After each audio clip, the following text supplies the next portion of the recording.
Bienvenidos a Primum Gradus, tu podcast de historia y humanidades en general. Os habla Ricardo Silvestre. Y vamos a continuar hablando de las fronteras de Europa y de esos términos geopolíticos que hoy pululan por los periódicos, por ejemplo, y provocan algunos artículos así como más de fondo, aclarando conceptos. Uno de esos conceptos que andan por ahí sueltos es el del Heartland. A poco inglés que sepáis, comprenderéis que Heart, corazón de la tierra. También recibe otros nombres, pero ya veréis que todos van por el mismo camino. Teoría del corazón continental es casi lo mismo. Teoría de la región cardial, corazón, lo mismo. Y luego hay otra que ya le añado un matiz, área pivote. ¿Área pivote de qué? De la isla mundial. Caramba, ¿qué es esto de la isla mundial? La isla mundial es el conjunto de las tierras que ocupan Asia, Europa y África. Y justo el Heartland es el centro de toda esa masa de tierra. ¿Cuál es el territorio que ocupa el Heartland? Pues en buena medida es el territorio que ocupaba el antiguo Imperio Ruso y después la Unión Soviética. ¿Y por qué he empezado por el Imperio Ruso? Porque cuando se, parió esta teoría, lo que estaba a la vista era el Imperio Ruso. Más tarde el Imperio Ruso cayó y vino la Unión Soviética. Hoy en día buena parte de este Heartland está dominado por Rusia, pero no ni tan completamente como en tiempos soviéticos. Digamos que el extremo occidental está un tanto en disputa. Esto se complementa si pensamos que la teoría del Heartland decía que el que dominaba Europa Oriental acabaría dominando el Heartland y como consecuencia de ello acabaría dominando el mundo. Bueno, ahora nos vamos a calmar un momentito y vamos a explicar quién fue el que ideó esta teoría y hasta qué punto se correspondía con la realidad y hasta qué punto tiene razón en sus planteamientos maximalistas. Para ello, una cita que nunca viene mal, y a partir de ahí desarrollamos.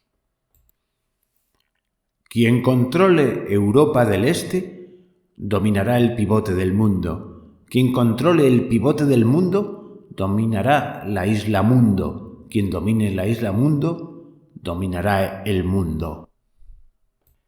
Esto dejó negro sobre blanco el señor Halford John Mackinder en su obra titulada El pivote geográfico de la historia, que vio la luz allá en el año 1904. El señor Mackinder, que fue, geógrafo, político, diplomático y además muy aficionado a la montaña, el kit completo del intelectual inquieto del Imperio Británico, hombre de familia bien, ya se entiende, Oxford, ya me entendéis.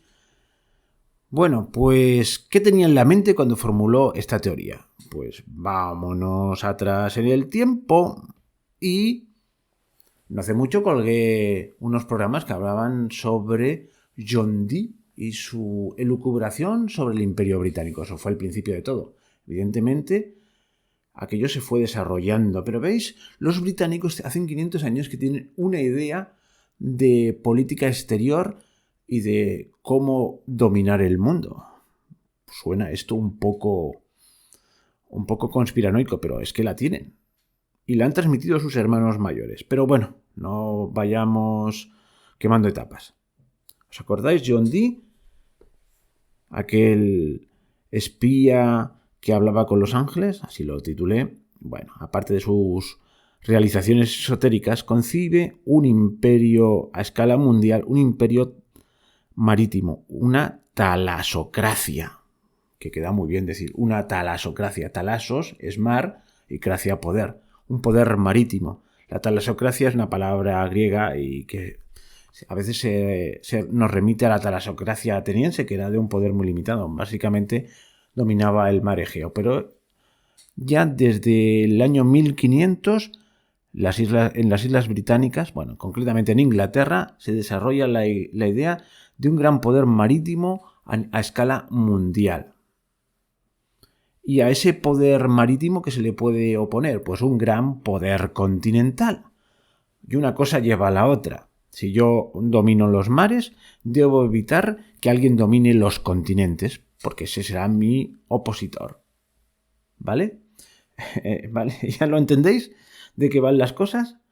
Entonces, durante 500 años, bueno, al principio hacían lo que podían, porque el primer rival fue el Imperio Español. Le costó como 200 años derrotarlo, pero luego los sucesivos imperios o hegemones que aparecieron en Europa fueron sus siguientes objetivos. La Francia de Napoleón, la Alemania durante 2 veces, ya en el siglo XX. La idea es que no puede haber ningún poder superior en el continente que le fastidie el invento a la Gran Bretaña. Ella domina los mares y el continente pues lo tiene que mantener dividido. Siempre irá a favor del que está en contra del hegemón. Básicamente es esto. Bueno, a finales del siglo XIX, la gran potencia que se perfilaba, la gran potencia continental, era iba a decir la Unión Soviética, qué horror, el Imperio Ruso. Bueno, el Imperio Ruso, atención, y al otro lado del Atlántico, los Estados Unidos, que ya empezaba a despuntar como una gran potencia continental. Lo que pasa es que, por así decirlo, Estados Unidos heredó buena parte de esta teoría política de la Gran Bretaña y al final ha sido, en cierto modo, no de una manera tan redonda, pero una talasocracia. Conciben el poder mundial de una manera muy semejante a la Gran Bretaña. Y de hecho se llevan muy bien ambas naciones. Normalmente funcionan al limón. Estados Unidos concibe el dominio mundial como un dominio marítimo. La Armada de Estados Unidos hasta hace relativamente poco tiempo era tan grande como todas las principales armadas de los principales países juntos. Quiero decir, si juntábamos las armadas de Francia, Inglaterra, Rusia, etcétera, etcétera, juntas, pues no hacía la de Estados Unidos. Era el dominio de los mares y el dominio de los puntos estratégicos, exactamente igual que Inglaterra. En 1902, Mackinder escribió un libro, su primer libro, Britain and the British Seas, pues en el que viene a describir a las Islas Británicas como que formaban parte de Europa, pero no eran realmente Europa. ¿Sabéis?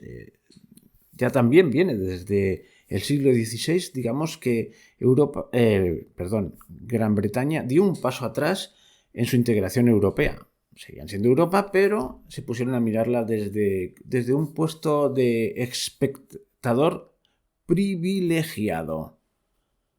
Lo que pasa en el continente nos atañe, pero nosotros estamos fuera del continente. ¿Y por qué es tan importante la Isla Mundo que lucubró este buen hombre? Porque en esta Isla Mundo está la mayor parte de la población mundial y la mayor parte de los recursos. Así de sencillo. Además, resulta que este Heartland es difícilmente accesible vía marítima. Y aquí ya confluye con otra de las preocupaciones geopolíticas de esa pretendida gran potencia que es el Imperio Ruso y después la Unión Soviética y hoy en día Rusia. Rusia es una gran potencia terrestre, pero no marítima. ¿Por qué? Porque, bueno, ya lo dijimos en el anterior programa, porque no posee mares adecuados para desarrollar una política naval a nivel mundial. ¿Por qué? Porque sus principales mares, los más tradicionales de Rusia, están todos al norte, en el Océano Ártico prácticamente.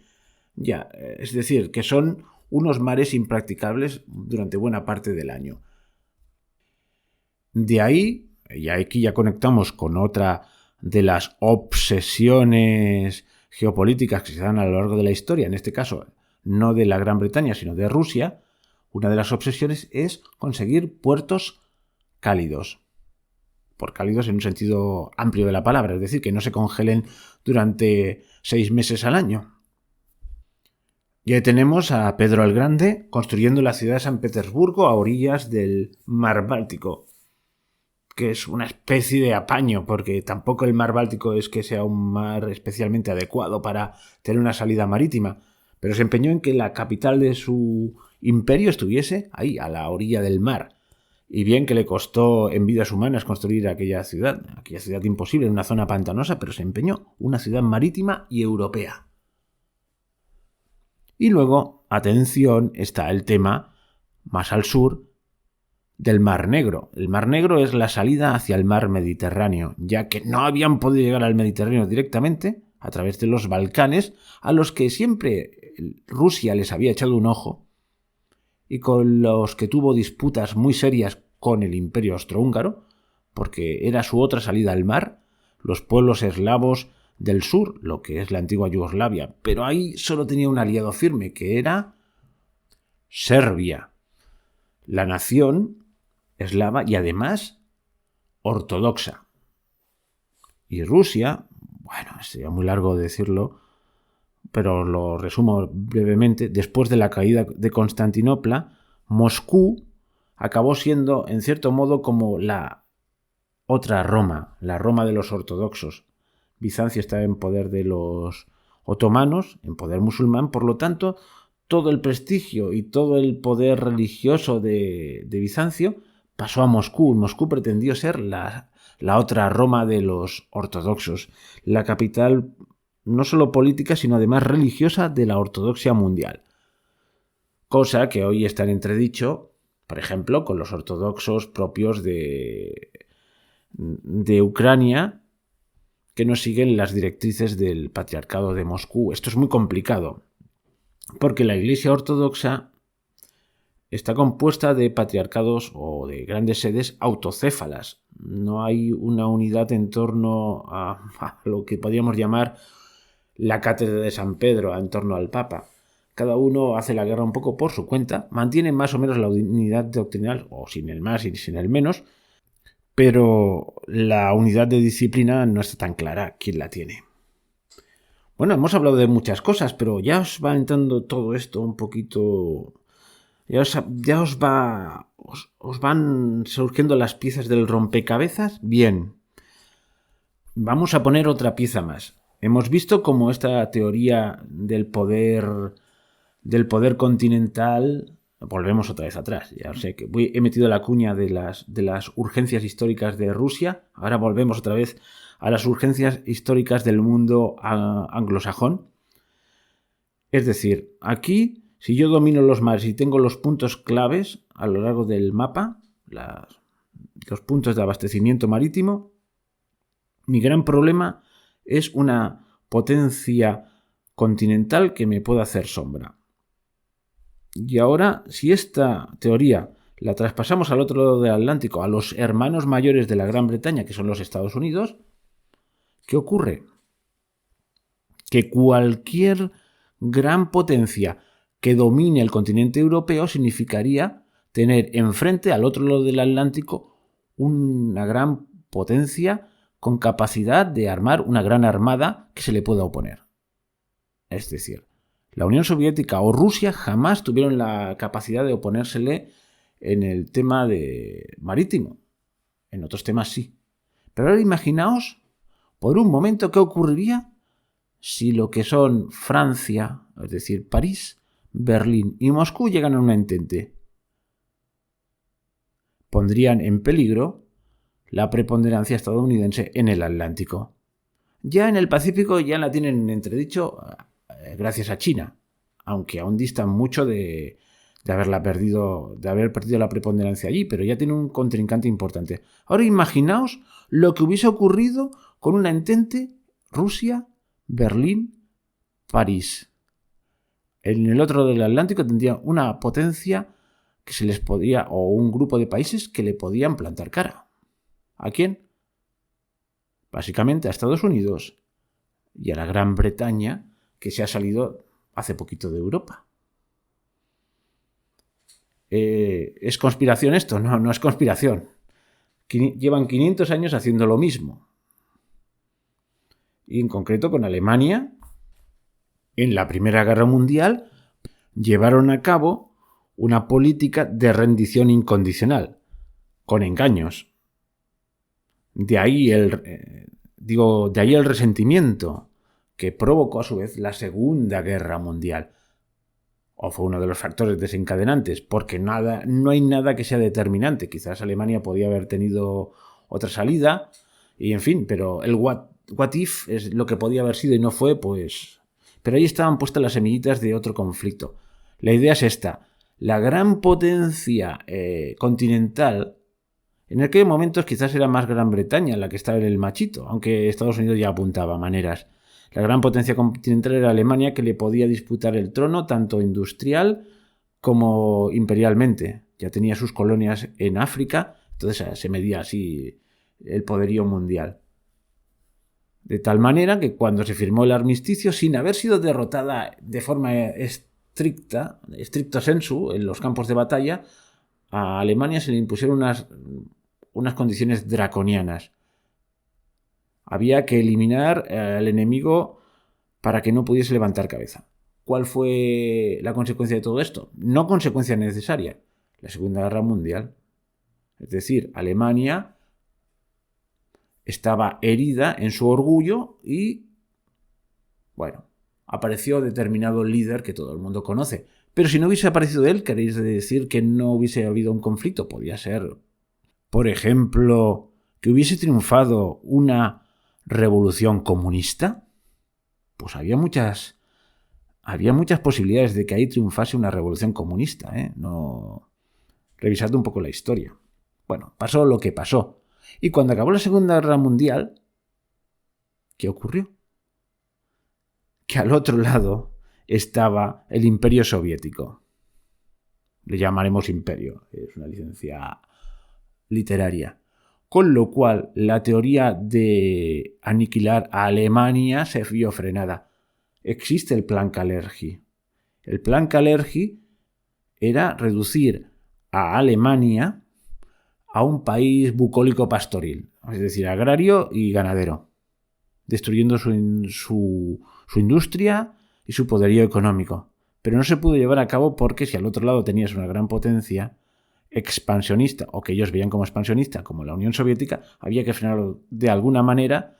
Y bueno, os animo a que busquéis Plan Kalergi. A alguien por lo menos se le pasó por la mente, como siempre. ¿Qué hubiese pasado? ¿Lo hubiesen llevado a cabo si no hubiese estado la Unión Soviética? Pero es que esto es imposible de saber. Pero alguien lo llegó a pensar. Y Kalergi era el que estaba detrás de todo esto. Simplemente que os suenen estas cosas, os voy dando pistas. Buscad Plan Kalergi. Incluso hay escritos. Todas estas cosas además necesitan aliados que en algún momento pues son como muy útiles, aunque en el fondo vayan contra sus intereses. Por ejemplo, la Primera Guerra Mundial, uno de los máximos interesados en humillar a Alemania fue Francia.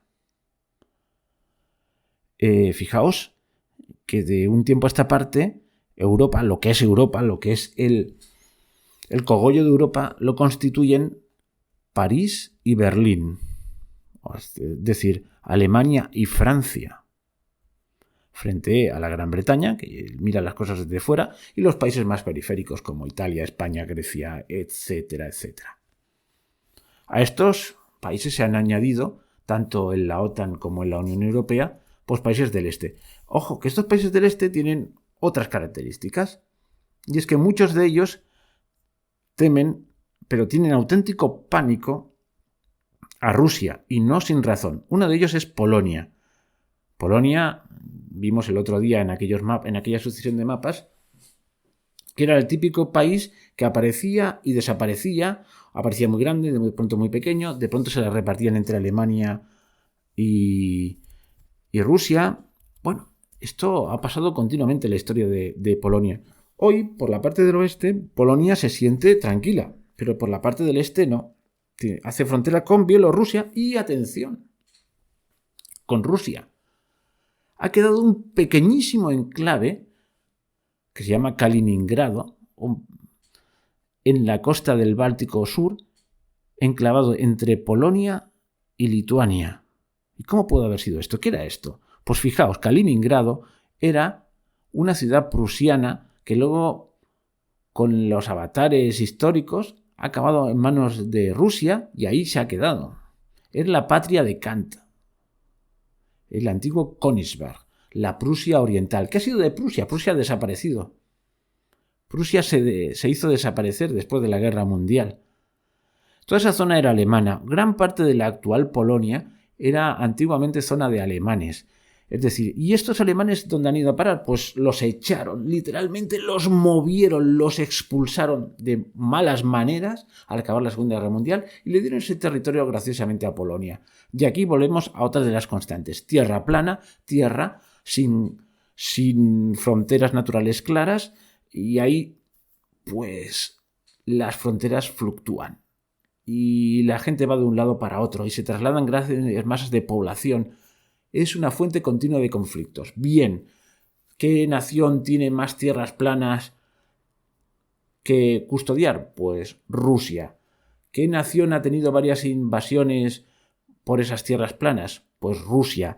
Vimos el mapa del siglo XV. Rusia era una nación que prácticamente era el ducado de Moscovia, que estaba arrinconada en la zona más norte de su actual territorio europeo. En una zona de grandes bosques, muy plana, pero de grandes bosques. ¿Y quién lo había arrinconado ahí? Pues las hordas que venían de Asia. Las hordas mongolas, vamos a llamarlas los tártaros, ¿vale? En otro momento reciben la invasión de Napoleón, de Alemania, más adelante. La gran obsesión de Rusia es guardar sus fronteras que no tienen barreras naturales. Entonces, una forma de guardarlas es poner estados tapones. Véase Polonia, véase los países que conformaban el telón de acero. ¿Lo vais entendiendo? Lo mismo su expansión en Asia Central. En Asia Central, es decir, lo que es Uzbekistán, Tayikistán, todos los que acaban en tan, son como el motor. Ahí pululan una serie de tribus que durante muchos siglos han sido como el motor de arranque de la historia de esta isla, de la parte norte de la isla mundial, porque la parte sur, lo que es África, pues de aquella manera. Esto ha vivido un poco al margen porque en medio hay un desierto. Digo, ¿por qué es el motor de arranque? Porque hay unas tribus de pastores nómadas que de vez en cuando pues sienten la llamada a saquear las riquezas de los pueblos ricos de las zonas civilizadas. El Turkmenistán, suena turco, ¿verdad? Sí, es que los turcos vienen de ahí, del centro de Asia. Las tribus turcas son las que toman Asia Menor y acaban conformando el Imperio Otomano. Las tribus asiáticas pasan por todas las estepas de lo que es Ucrania y entran en Europa de mano de Atila, el rey de los hunos, también conocido por los chinos. Fijaos el amplio campo de acción de estas tribus. Van por todas las estepas hasta la mismísima China. ¿Os dais cuenta de lo que es esto? ¿Cuál es el otro gran problema de Rusia? La demografía. Rusia es el país con diferencia más poblado de Europa, pero también es el más grande. Y cubrir todas sus fronteras le es prácticamente imposible. No tiene población. Tiene grandes desiertos poblacionales. Una zona cercana al Pacífico, donde se concentran una gran cantidad de... ya me estoy yendo de Europa, ¿eh? Ya estamos plenamente en Asia. La zona más cercana al Pacífico, donde está Vladivostok. Vladivostok es una ciudad, otro puerto cálido en el Pacífico, cerca de China y de Corea y enfrente de Japón. Con Japón tuvo sus más y sus menos la guerra ruso-japonesa a principios del siglo XX, que perdió Rusia por primera vez. Una potencia asiática vence a una gran potencia europea. Bueno, pues esa zona del extremo oriental de Rusia concentra una gran cantidad de materias primas, de minerales, de petróleo, y está muy cerca de China. Y la densidad de población de aquella zona es de menos de un habitante por kilómetro cuadrado. Esto es otro de los grandes problemas de Rusia. Además, los rusos de origen eslavo, cada vez van disminuyendo. Hay una regresión de la población. La tasa de natalidad está por los suelos y la población tiende a decrecer más que a crecer. 100 y pico de millones de habitantes en esa extensión tan grande de tierra es como una aguja en un pajar. Y la mayor parte de ella está concentrada en la zona europea. Bien, nos centramos un poquito en Ucrania. Sencillamente deciros que fue, y voy a ir muy rápido, reconquistada a los tártaros en el siglo XVIII. Y aquello se llamó la Nueva Rusia. Ahí creo que había población eslava. Y este es el germen de la futura Ucrania, dicho así muy rápidamente. Pero aquello era la Nueva Rusia. Crimea es como la joya de la corona. Crimea es esa pequeña península que hay al norte del Mar Negro y que tiene una curiosidad. Es como la zona de veraneo de los rusos tradicional. Es más, siempre ha sido una zona muy rusificada desde que se la quitaron a los tártaros de Corea. No voy a entrar en esta historia, pero vamos, es una lucha continua, porque además es un mar cálido y una zona de clima mediterráneo. Sí, de clima mediterráneo. Este clima del que gozamos buena parte de España, de inviernos suaves, veranos cálidos y secos y primaveras más o menos húmedas y que propicia pues sol y playa. Vamos, es la zona de playa tradicional de los rusos, el que se lo podía permitir. Y de hecho está poblada por rusos. Costó mucha sangre, costó la guerra de Crimea, famosa, ¿os acordáis de la guerra de Crimea? Bueno, la última carga de la caballería ligera se la disputaron a los turcos. Es como una tierra ganada a sangre y fuego. ¿Entendéis ahora algunas cosas? También, y nos remontamos más hacia atrás, hemos dicho que en el siglo XV, XVI, Rusia era básicamente el ducado de Moscovia. Moscú era una aldea prácticamente de madera, pero fue creciendo. Pero el origen de Rusia es la Rus de Kiev. Bueno, ya lo expliqué una vez. Rus era el nombre que recibían los remeros. Rus era remeros. La Rus era la tierra de los remeros. ¿Quién eran estos remeros? Pues eran los varegos. Los varegos eran los vikingos de Suecia que atravesaban los ríos de Rusia, los grandes ríos de Rusia. Y, en cierto modo, se fusionaron con la población eslava y de otros sitios. Hay una gran mezcla, fineses, etcétera, lo que queráis. Pero básicamente eslava, hasta que pues esta población de las tribus eslavas de ahí, de Rusia, decidieron que como ellos eran muy desastrosos organizándose, decidieron pues que estos varegos, imaginaos, cómo estarían de desorganizados, que les pidieron unos vikingos que les organizasen la vida. Que venga, vosotros que sí que sabéis organizaros bien, formar aquí una nobleza y vamos a formar un solo pueblo en el cual vosotros tenéis es una leyenda áurea, ¿no? Pues este germen de los varegos del norte, de estos vikingos, junto con la población eslava, es el origen de Rusia y concretamente en la Rus de Kiev, que era un paso importante al lado de un gran río, donde pudieron desarrollar una primera ciudad importante. Luego la ciudad de Kiev acabó en manos asiáticas, de la horda de turno, y preponderó Moscú. Así que ya podéis entender que en el corazón de todo ruso, pues para ellos Kiev es como, no sé, como puede ser para un español, yo qué sé, la Covadonga o como el inicio de su nación.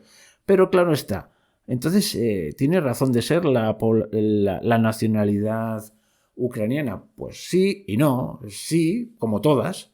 Es el desarrollo de esas tribus que estaban en contacto, de esas tribus eslavas que eran primos hermanos de los rusos, de lo que luego serían los rusos, pero que se desarrollaron un poquito aparte, porque ahí tenían influencias alemanas, húngaras, del ducado de Lituania, que llegó hasta allí. Digamos, estaban un poquito más volcadas hacia Europa, pero durante mucho tiempo, pues el principal influencia fue la rusa. Las naciones, pues, no son eternas, nacen en un determinado momento, empiezan a desarrollarse y también se extinguen. Este es el problema de los nacionalismos. ¿Hay una lengua ucraniana? Pues sí. ¿Es mayoritaria en su país? Bueno, pues parece ser que sí, pero hay muchas lenguas minoritarias y el ruso en algunas zonas es absolutamente mayoritario. Incluso el presidente Zelensky, que lo sepáis, de origen habla ruso. Es decir, si la nación la definimos por la lengua, pues a lo mejor Ucrania no está en nación, pero si la definimos por otros temas, pues sí. como Irlanda, pues Irlanda es un país mayoritariamente de habla inglesa. La lengua originaria suya es casi marginal, pero bueno, ¿es una nación? Pues sí. Yo creo que eso no es un tema que se deba discutir. Más discutible, si cabe, es la existencia de Bielorrusia. En fin. Bueno, me he enrollado mucho, pero creo que ya vais captando un poquito algunas cosas. Una, que para Rusia el tema de Ucrania es algo más que un tema geoestratégico, es algo casi sentimental, algo que lo llevan muy en el corazón. De hecho, hasta el mismo Putin ha reconocido, bueno, hasta donde lo podamos creer, que no se plantea la inexistencia de Ucrania, es decir, no se plantea que no pueda ser un país independiente, pero claro, Crimea, eso sí que no, porque además Crimea es la salida de la gran flota del Mediterráneo. Es que he oído que es la gran flota del Mediterráneo, del Mar Negro, que a través de los estrechos de los Dardanelos llegan al Mediterráneo. Es el gran puerto cálido del sur. Y diréis, ¿esto justifica una guerra? No lo estoy diciendo, pero hay que entenderlo. La fachada báltica ha quedado muy mermada. Ahí queda ese enclave de Kaliningrado. Cuidado que eso... No sé si ahora en pleno siglo XXI tendrá mucha importancia, pero hace 100 o 200 años esto es causa de guerra. Vamos, seguro, para encontrar un pasillo territorial hasta aquella zona. Y sobre todo, aquí ha pesado mucho la obsesión rusa por mantener sus fronteras intactas y sentirse siempre acosada. A pesar de ser un país tan grande, siempre se ha sentido acosado. Y sobre todo ahora mismo por esta vertiente occidental. Y igual que Polonia, es lógico que esté de uñas con Rusia y temerosa, vista la historia, y teniendo en cuenta que su flanco occidental con Alemania está calmo, pues tienen pánico, un pánico cerval a Rusia. Bueno, pues Rusia a su vez tiene un pánico cerval a sentirse cercada. Y bueno, ni esto justifica una guerra, ni esto justifica unas provocaciones, sencillamente he querido poner las cosas, así una explicación muy rápida. A lo mejor alguien me dice que he sido muy superficial, esto se podía haber complementado un poquito más, pero yo creo que con esto y un bizcocho, hasta mañana a las 8, quiero decir, admito sugerencias, incluso críticas, incluso que alguien me diga te has dejado esto o aquello otro, y en fin, que esto nos ayuda no a entender la guerra, porque no creo que nadie pueda entender que se lleguen a estos extremos, pero sí a ver que hay algunos que pueden estar muy interesados en que haya guerra y en que Rusia esté ahí entretenida y que Rusia pues haya entrado al trapo porque ha entrado al trapo, que quizás podía haberlo evitado. Pero esto ya es otra discusión, ¿eh? Así que si os ha gustado, poned un me gusta y si no, pues me criticáis y tal. Hasta pronto.